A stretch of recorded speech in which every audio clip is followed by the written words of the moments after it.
بسم الله الرحمن الرحيم. marka ay umadu ka leexato cadaaladda waxa ay khatar u tahay in ay burburto. cadaaladdu waxay kugu qasbaysaa inaad runta sheegto. waxa waan sameeyay, waxa ehelkayga sameeyay, waxa qabiilkayga sameeyay, waxa dawladdeeda samaysay, waxaas oo dhan waanu samaynay, waanu qaldannahay, waanu saxaynaa, raaliyaha laga noqdo. taas ayaa cadaaladda la'aanteed runi ma jirayso. يعني qof ku oranaya cadaaladda muxuu ahaayay waan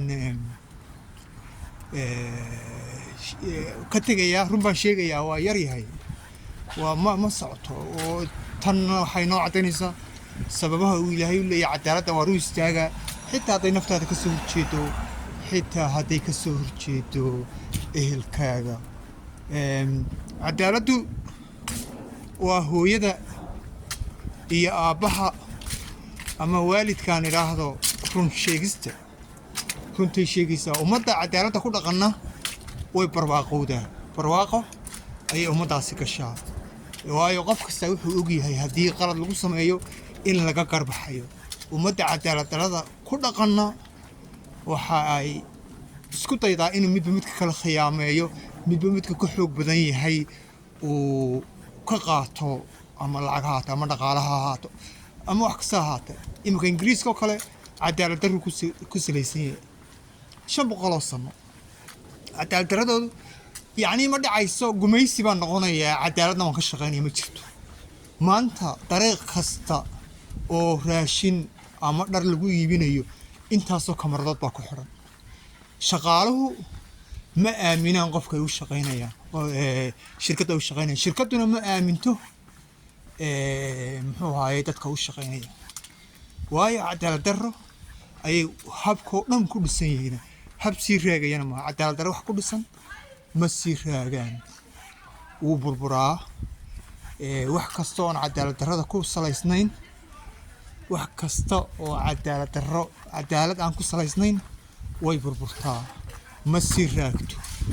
wax kastoo cadaalad ku salaysanna wuu barwaaqoobaa, wuuna halkaasna ka sii badiyaa. marka waxaynu u baahan inaan cadaaladda ka shaqayno. haddaynu ka shaqayn weyno, aad tiraahdo suud baa wax kuu taraya, aad ku dayata kuwii cadaalad darrada ku shaqaynayay, umaadka ku faanaya, waa idaacadahoodii, waa waxaweeye jaamacadahoodii, waa siyaasiyiintoodii, waxa weeye dadkii kale ee bulshada ee hogaaminaya diimaha, meelaha diimaha. waxoo dhan waxaa la isku raacay gumaadka, in la gumaado dadka aan caddaanka ahayn. marka cadaaladda aad kuwa ka sugaysa iyo habkooda aad qaadato, waxaad ku dambaynaysaa sidooda. maanta waddankan ingiriiska muxuu ahaayey 80 milyan oo caddaana ayaa raashin waaya, oo ku nool quudin, ama kiniisadu ha quudiyaan, ama dadka ganacsadayaasha ee qalbiga fiican ha quudiyaan, raashin ha u sameeyaan. xitaa masaajidka ku tukaday waxaan arkayay raashin inay bixiyaan.